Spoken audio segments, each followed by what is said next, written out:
What is going on, ladies and gentlemen? It's Ramenlver here, bringing you my own thoughts on the Common Arms reboot that happened about a week ago. Now, I do apologize for actually being a little bit late, but I had to write down my own thoughts. I've been busy with work, and then I had to write a script about this actual topic that I'm going to be talking about. Now, before I actually get into the actual topic, I would actually like to say I'm actually not that bad, not that ill-minded about this update, as a lot of people are. I'm going to be going over the pros, cons, and my own personal thoughts on how things can be changed, things can be tweaked about this update that would actually make it really, really, really good if they wanted to do a proper reboot, in my own opinion. Now, I'm going to go over the pros, cons, and thoughts. Like I said, pros going first, cons going next, and then my own thoughts on how they can fix the things that they implement into the game that I deem was negative. Now, the pros of this actual reboot was that you can actually purchase NX standards for GPs as one-day rentals. This brings a lot of things to the table, especially me as a YouTuber. I can now be able to do weapon reviews on NX standards that I actually had no intentions of actually doing due to the fact that I didn't want to spend money on a gun for a certain day just to do a weapon review. I didn't want to actually spend my own money, and now that you can actually buy them for GP, it's going to be a lot easier for me to do weapon reviews and I am actually doing some weapon reviews in the really near future due to the fact that I have 2 weapon reviews already done. I just need to actually record them and render the videos together. But also the NX weapon for permanent duration has decreased. There are some NX weapons, as well as there are now GP weapons you can now purchase with NX. When I originally wrote the script, I actually didn't know that due to the fact that I wasn't really being able to play Common Arms that much. But you can actually buy GP weapons that you were not able to usually be able to buy, like the Tango 51, the M107, the Desert Eagle Black. Just a lot of GP gear and weapons in general are now available for permanent. I don't know if almost all of them, but a good amount of them are actually purchasable by NX standards for a little bit less than its NX counterpart. So, for example, like you can buy the Chris for, let's say, 15k NX, while the NX version would be 20k NX. So, it's a little bit less, especially since it's GP and not as good as an NX standard or an NX version of the weapon. So, that's a plus to me. It's also easier to compare and contrast weapons now that they have added a stat display for the weapons and gear. You can only usually be able to see the stats either on the Common Arms page when they posted up the pictures and the details and the information on the gun, or going on Common Arms Wikipedia or other sites that would actually display the weapon stats. And now you can compare and contrast, see what kind of stats your weapon has, see what it's good, see what sees what its pros and cons are of the weapon. And also, it hasn't been implemented yet due to bugs, but there is going to be a free weapon rotation system in the game. Now, this actually opens up a lot of broader spectrum for people who have a certain weapon pool. For example, I'm really good with certain weapons, however, I have yet to even try certain other weapons, even though I've been playing this game for so long. Now that the weapon rotation happens, a lot of newer players or people who usually stick with their own guns will be able to be introduced to certain weapons. For example, the TAR. If the TAR was introduced to some people, I don't know why people would like the TAR, but hey, maybe someone would like it when it does a free weapon rotation, and this would allow people to pick up other guns. And it's a little bit of a smart move by Nexon, because if they release certain guns, like a sample, people will be like, I actually like this gun, I might even buy permanent, and so on and so forth. So really good, smart, strategical play by Nexon, because it would either appeal to people who are buyers or appeal to people who are just want to try the game out. For the cons of this actual reboot, there are no more GP perms to be purchased by GP. Now, the patch before this reboot patch, there was a rotation that they wanted to implement where every couple weeks or week or so they would release about 10 to 12 GP weapons that you can purchase by GP.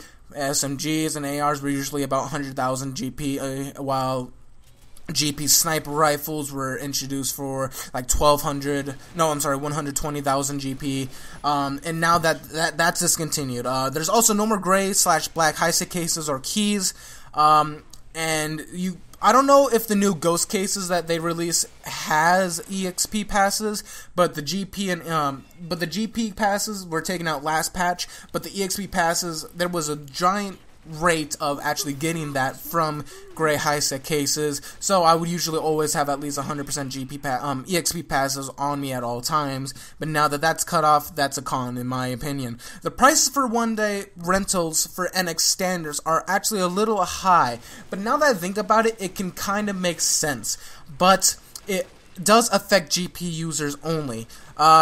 And for this reason, now you're using in-game money to buy a gun that was previously only able to be purchased either through luck of a case or by money purchases for NX. Those are the only way to actually use this gun, be able to try it out. And now that you can actually buy it with in-game money, I can understand the reasons why of the increased or drastic GP prices.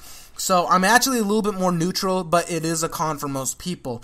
Also, there are no more discounts for buying duration bundles. You can only rent an NX weapon for 1 day, not 7 days, 30 days, or 90 days like you could with the other weapons in GP. So you cannot buy a bundle and have a discount. I know, like, if you buy a 90-day gun compared to if you buy a 1-day gun 90 times, I think you save like 25% on GP. So there's no more of that, and I actually really like discounts like that for the bundles. But my overall thoughts on this patch is it wasn't really that bad of a patch.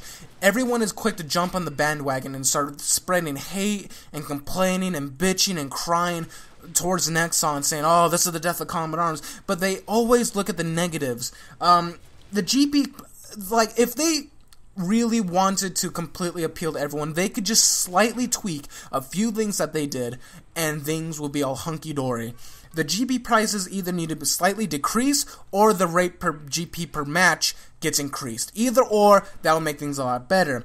I also love the fact that almost, if not all, GP weapons are and can be available to be purchased for permanent with NX. I thought that was a great idea.